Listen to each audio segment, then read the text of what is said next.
मंडळीनो, स्वागत आहे तुमचं माझ्या मराठी माहिती कट्टा या चॅनलमध्ये. तसं तर आपण रोज वेगवेगळ्या विषयावर चर्चा करतो, पण आज आपल्या चर्चेचा विषय आहे महाराष्ट्राची स्थापना. आणि हा विषय खूप महत्त्वाचा आहे बरं का मंडळीनो, आपल्या चर्चेच्या दृष्टिकोनातून पण आणि विद्यार्थ्यांसाठी पण. तर मला एक सांगा, मराठी माणसांनी स्वतःच्या मराठी भाषेचा महाराष्ट्र निर्माण केला, तर ही घटना काय साधीसुधी आहे का? किंवा मला तर नाही वाटत बाबा ही साधीसुधी आहे.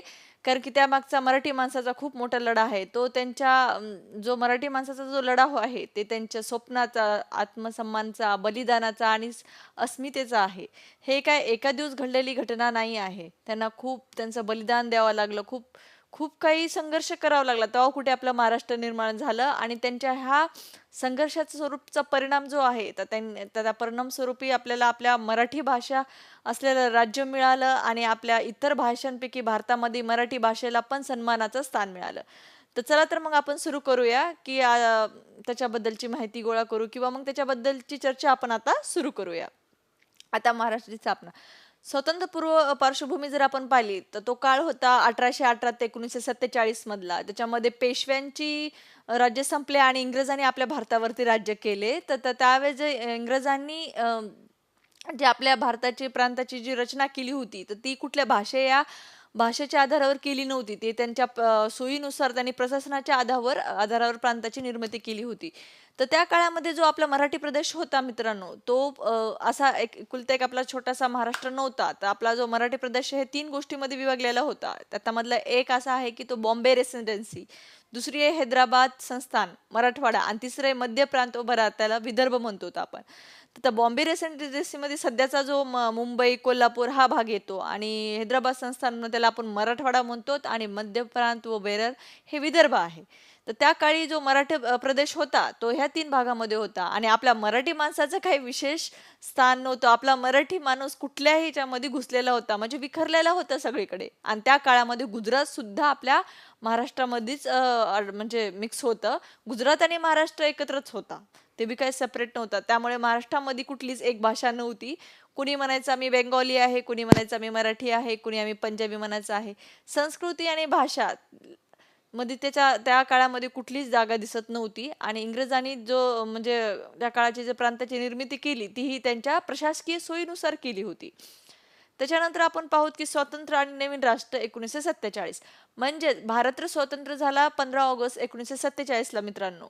तर तरी पण महाराष्ट्री माणूस, भारताला स्वातंत्र्य मिळालं पण मराठी माणूस कुठे स्वतंत्र झाला होता का? नाही. मराठी माणूसही तिथंच होता. त्यांचं कुठलंच स्वतंत्र जागा अशी नव्हती. त्यामुळे भारतापुढे हा सगळ्यात मोठा प्रश्न पडला होता, की आता महाराष्ट्राचाच भारतापुढे प्रश्न पडला, की बा भारत तर स्वतंत्र झाला आहे आपला, पण त्याची राज्यरचना म्हणजे राज्याची रचना ही कशाच्या आधारावर करावी. पण त्यावेळेस सुरुवातीला त्यांनी काय केलं, की शासकीय सोयीनुसार, जसे की ब्रिटिश काळापासून चालू होत होतं इंग्रजांपासून, की प्रशासकीय सोयीनुसार, राष्ट्रीय एकात्मानुसार याला जास्त त्यांनी प्राधान्य देऊन काय केलं, राज्याची निर्मिती केली. पण भाषेला काही स्थान दिलं नाही किंवा भाषेच्या रचनेनुसार राज्याची निर्मिती नव्हती त्यावेळेस. मग आता काय झालं, त्यावेळेस नंतर परत पुढे 26 जानेवारी 1950 ला भारताचं स्वतंत्र संविधान लागू झालं. पण तरीही मराठी माणूस तिथल्या तिथंच होता. तर त्या संविधान लागू झालं त्यामध्ये त्या संविधानामध्ये कलम 3 मध्ये असं नमूद केलेलं होतं, की संसदेला नवीन राज्य निर्माण करण्याचा किंवा राज्याच्या सीमा व नावे बदलण्याचा अधिकार हे संसदेला आहे. मग याच्यावरून आपल्या मराठी माणसाला असं वाटायला गेलं, की कायदेशीरदृष्ट्या पण आपल्याला आपलं राज्य मराठी सेपरेट मिळू शकतं, आपलं स्वतंत्र मिळू शकतं, आपलं विशिष्ट आपल्या भाषेला आपल्या जागा मिळू शकते. तिथूनच मनामध्ये भावना ही मराठी माणसाच्या रुजत गेली. नंतर काय झालं बघा मित्रांनो, भाषाच्या राज्यांची मागणी तीव्र होणे म्हणजे 1953 हा काळ आहे, की आता जनतेला तर असं वाटायला लागलं, की बाबा चला, संविधानमध्ये पण लिहिलेलं आहे आणि आणि ते महात्मा फुले यांचे कीर्तन, वर्तमानपत्रे, त्याचबरोबर काँग्रेसने काय केलं होतं 1920 मध्ये मराठीमधून समित्या अधिवेशन केले होते. त्यावर मराठी माणसांना असं वाटलं, की बाबा अधिवेशन जर मराठीमधून होऊ शकतात, तर मग आपल्या भाषेहून आपलं सेपरेट राज्य का नाही मिळू शकणार?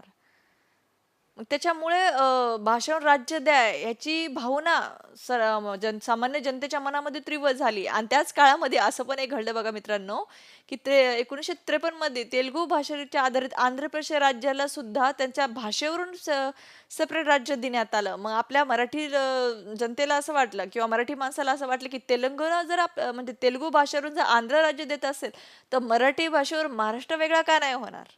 म्हणून त्यांच्या मनातल्या ज्या भावना आहेत त्या अजूनही तीव्र होत गेल्या. यामुळे संपूर्ण भारतात भाषा व राज्याची मागणी वाढली आणि मराठी समाजातील स्वतंत्र राज्याची मागणी ठोस झाली.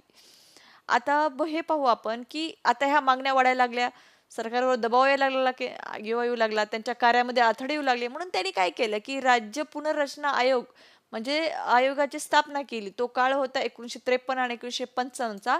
तर त्या आयोगाला आपण काय म्हणलं गेलं, की अफजल अली आयोग. आता हे फजल अली आयोग का म्हणलं गेलं आहे, तर त्याचं मागचं कारण आपण बघू, की भाषेवर राज्यांची मागणी अभ्यासासाठी केंद्र सरकारने 1953 मध्ये राज्य पुनर्रचना आयोगाची स्थापना केली. पण आयोगाचे सदस्य कोण होते? अध्यक्ष न्यायमूर्ती फजल अली होते आणि सदस्य K M Panikkar, H N Kunzru होते. म्हणून ह्या आयोगाला फजल अली आयोग म्हणून ओळखले जाते. म्हणून ह्या आयोगाचं नाव आहे फजल अली आयोग आणि हे आयोग किती म्हणजे कोणत्या कालावधीमध्ये आला? 1953 ते 1957 या कालावधीमध्ये. विद्यार्थी मित्रांनो, हे कालावधी लक्षात ठेवा, परीक्षेला बार बार विचारतात. त्याच्यानंतर बघा, आता जो हे आयोग आला, पण ह्याचं हे कशासाठी नेमण्यात घेण्यात आलं सरकारने, की भाषा व राज्याची मागणी ज्याच्या अभ्यासाचं केंद्र म्हणून सरकारने हे आयोग म्हणजे ची रचना केली, की जी भाषावर जो विषय डिमांड करता आहेत बाबा, की त्याच्यावर अभ्यास करावा. आता ह्या आयोगाने त्याचा अहवाल सादर केला 1955 आणि त्या आयोगामध्ये मंडळीने त्यांनी काय सांगितलं, की भाषा हे एकमेव निकष नसावा आणि मुंबई आर्थिकदृष्ट्या महत्वाची आणि बॉम्बे राज्य द्विभाषिक ठेवण्याची शिफारस. आता हे त्यांनी बॉम्बे राज्य द्विभाषिक ठेवण्याची शिफारस असे का म्हणले आहे? त्याचं कारण हे होतं, की मुंबईचा जो किनारपट्टा आहे तो को मुंबईचा जो किनारपट्टा आहे कोकणी आणि कोळी समाजांचा होता. त्यांची भाषा मराठी होती आणि मुंबई ही गुजरातला अटॅच होती. म्हणजे गुजराती आणि मुंबईतले जे मराठी लोक आहेत ते मिक्स होते आणि जास्तीत जास्त भाग गुजरातमध्ये जात होता. म्हणून त्यांना काय वाटलं, की मुंबई ही फक्त मराठी भाषेची नाही आहे, तर गुजराती पण लोक त्याच्यात आहेत. म्हणून मुंबई आणि त्यातल्या त्यात मुंबईमध्ये औद्योगिकदृष्ट्या महत्त्वाचं होतं. कारण की मुंबईमध्ये वेगवेगळ्या राज्याचे लोक येऊन उद्योगासाठी यायचे. उद्योगाची प्रगती मुंबईमध्ये भरपूर सारी होती मंडळीनो. त्याच्यामुळे ते औद्योगिक केंद्रांच्या दृष्टीने खूप महत्त्वाची होती मुंबई. त्यामुळे त्यांनी अशी शिफारस केली, की मुंबईमध्ये राहणारे जे लोक आहेत ते फक्त एक भाषीय नाही आहेत. तर त्याच्यामध्ये गुजरात इन्क्लूड असल्यामुळे त्यांना ते काय म्हणले, की मुंबई हे राज्य द्विभाषिक ठेवण्याची शिफारस त्यांनी केली. कारण गुजराती आणि मराठी दोन्ही बी राहतील, म्हणजे दोन्ही एकत्र ठेवण्याची त्यांनी शिफारस केली. मग त्यामुळे काय झालं, की या शिफारसीमुळे मराठी माणूस अजून संतापला. त्यांच्यामध्ये असंतोषपणा अजून वाढला, की बाबा मुंबई ही आमची आहे, ही त्यांना भावना होती. कारण की त्याला जास्तीत जास्त किनारपट्टा कोकणी आणि कोळी समाजाचा होता आणि त्यांची भाषा ही मराठी होती. म्हणून सामान्य जनतेच्या मनामध्ये काय होतं, की मुंबई ही आमची मुंबई आहे. म्हणून ते काय म्हणत गेले, की ह्या शिफारसी द्विभाषिक म्हणतायत, पण ही तर मुंबई आमची आहे. त्यामुळे जनतेमध्ये कसं झालं, असंतोष निर्माण झाला. त्यानंतर अजूनच त्याच्यानंतर पूर्ण राज्याने काय केलं, की सरकारने राज्य पुनर्रचना कायदा 1956 लागू केला आणि तो लागू झाला 1 नोव्हेंबर पासून 1 नोव्हेंबर 1956 पासून स्टेट रेकॉग्नायझेशन ऍक्ट लागू केलं. आता जो ऍक्टचा परिणाम काय होता, की भारतात भाषा व राज्यरचना झाली. पण बॉम्बे राज्य द्विभाषिकच राहील. आता ह्या ऍक्टने काय घोषित केलं, की बाबा चला मराठी माणसांनो, तुम्हाला मराठी भाषेवर महाराष्ट्र पाहिजे असेल तर घ्या तुम्ही मराठी भाषेतून आपण ते राज्य बनवून. पण मुंबई ही द्विभाषिक आहे. बॉम्बे तेव्हाच्या बॉम्बे आहे ना, आताची मुंबई बरं का मित्रांनो. म्हणजे बॉम्बे हे राज्य द्विभाषिक आहे. त्यांचं म्हणणं असं होतं, की त्याच्यामध्ये गुजराती पण लोक येत आहेत. त्याच्यामुळं गुजरात प्लस मराठी दोन्ही मिक्स आहेत. म्हणून मुंबई ही द्विभाषिक आहे, ती तुम्हाला मिळणार नाही आणि उद्योगाच्या दृष्टीने ती खूप महत्त्वाची होती. आणि तसंही केंद्रामध्ये सरकारवर दबाव होता, की काही मंत्री म्हणत होते, की मुंबई ला सेपरेट प्रांत बनवा, तर काही जण म्हणत होते, की मुंबई ही गुजरातला द्या. त्यामुळे ह्या सगळ्या दबावामुळे राज्याची पुनर्रचना करून तो एक कायदा बनवण्यात आला आणि तो कायदा 1 नोव्हेंबरला लागू केला 1956ला. तर त्याने असं सांगितलं मंडळीनं, की भारत भाषेचं राज्य रचना करू आपण, पण मुंबई हे आहे द्विभाषिक आहे, हे त्याची राजधानी आम्ही तुम्हाला देणार नाहीत. त्याच्यामुळे काय झालं, की महाराष्ट्र अजून स्वतंत्र झाला नाही. त्याच्यामुळे काय झालं, जनसामान्य लोकांचं आंदोलन तीव्र झालं. त्यांना असंतोष वाटला, की त्यांच्या मागण्या पूर्ण झाल्या नाही. जर मुंबई तिकडे गेली, तर आपलं महाराष्ट्र कमजोर पडेल. आणि जे चळवळीमधले जे मोर्चामध्ये, आंदोलनामध्ये जे लोकं होते, गरीब होते, कामगार, मजदूर होते, शिक्षक होते, म्हणजे शिक्षक, विद्यार्थी, हे सगळ्यांचा जो वर्ग होता तो जास्तीत जास्त मुंबईत होता. आणि ते जर भाग तिकडे गेला तर आपलं महाराष्ट्र ची जी चळवळ आहे ती कमजोर पडेल. म्हणजे चळवळीचं केंद्र हे मुंबई होतं. म्हणून त्यांच्या आंदोलनामध्ये अदुग्न तीव्रता झाली, की आम्हाला मुंबई पाहिजे. म्हणून ते काय स्वतंत्र झाला नाही महाराष्ट्र. अजूनच त्याच्यामध्ये असंतोष वाढत गेला. आणि ह्या असंतोषाचा परिणाम म्हणून प्रचंड अशी मोठी चळवळ बनली. त्याला आपण संयुक्त महाराष्ट्र चळवळ म्हणतो. आणि ती 1955 ते 1960 या कालावधीमध्ये बनली.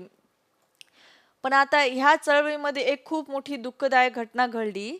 ही जी चळवळ होती ती स्वतंत्र मराठी भाषिक राज्याची मागणी एक होती. या चळवळीचा उद्दिष्ट होता.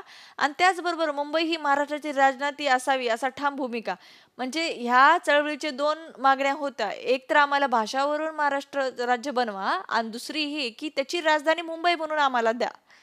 ह्या चळवळीचा ठाम उद्देश होता. आणि त्याच्यावर मोर्चे, संप, आंदोलन मोठ्या प्रमाणात होत होते. त्याच्यानंतर काय झालं, त्यावेळेस जर केंद्रामध्ये सरकार पंडित जवाहरलाल नेहरूची होती, तर मराठी प्रदेशामध्ये सरकार होती मिरारोजी देसाई. त्याने 21 नोव्हेंबर 1956 साली त्यांनी काय केलं, जेव्हा त्या दिवशी ही जे संयुक्त महाराष्ट्र चळवळ होती ती शांतपणे आपलं मोर्चा काढत होती किंवा चालत होती, तर त्यावेळेस त्यांनी काय केलं, की शांत चालत्या चळवळीवर लोकप्रशासनाला म्हणजे आदेश दिला मोरारजी देसाईंनी, की या चळवळीवरती खुलेआम गोळीबार करा. त्याचा उद्देश एवढाच होता, की त्या गोळीबाराच्या मागे, की ही चळवळ रोखावी, हे जो जनतेची मागणी आहे याला कुठेतरी आळा बसावा. आणि ठीक आहे, राज्य दिलो आम्ही, पण मुंबईला नाही मागावं. आणि लोकांच्या मनामध्ये कुठेतरी भीती बसावी, की आपण अशा प्रकारच्या चळवळी करत राहिलो तर याचा परिणाम वाईट होईल. म्हणून त्यांनी खुलेआम जनतेवर गोळीबार करण्याचा आदेश दिला. आणि ह्या सर्व घटनेमध्ये 106 जण मृत्यू पावले.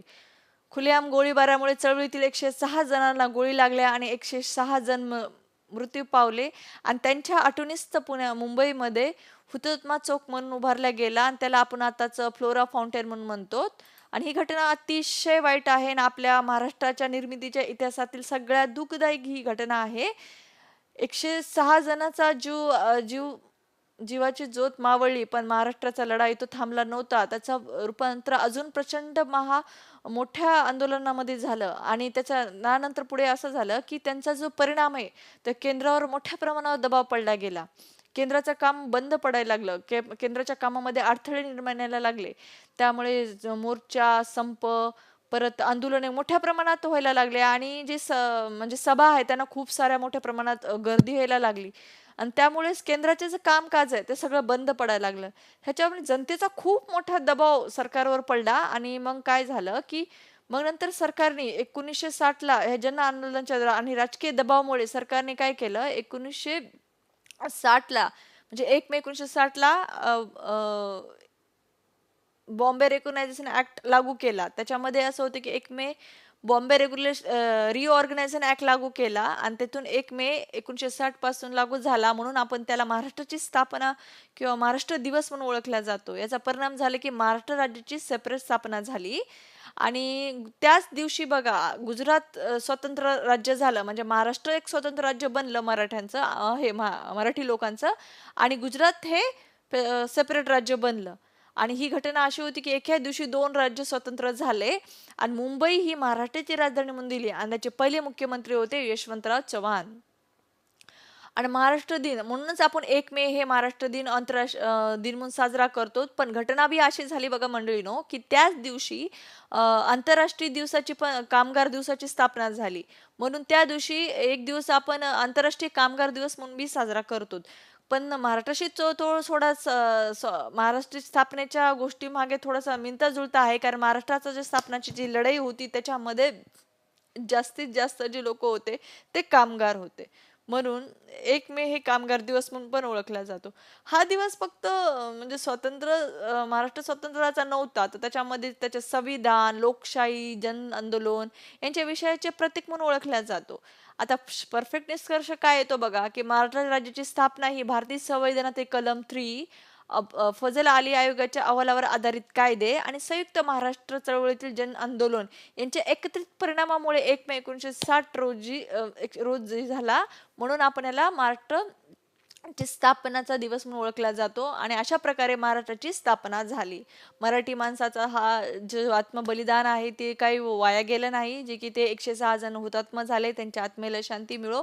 त्यांचा परिणाम स्वरूप आपल्या ची निर्मिती झाली. मराठी माणसाला त्यांची ओळख मिळाली आणि मराठी भाषेला भारतातील इतर 22 भाषाप्रमाणे एक महत्त्वाचे स्थान मिळाले. चला तर मग मंडळींनो, आजची चर्चा आपण इथं संपवितो.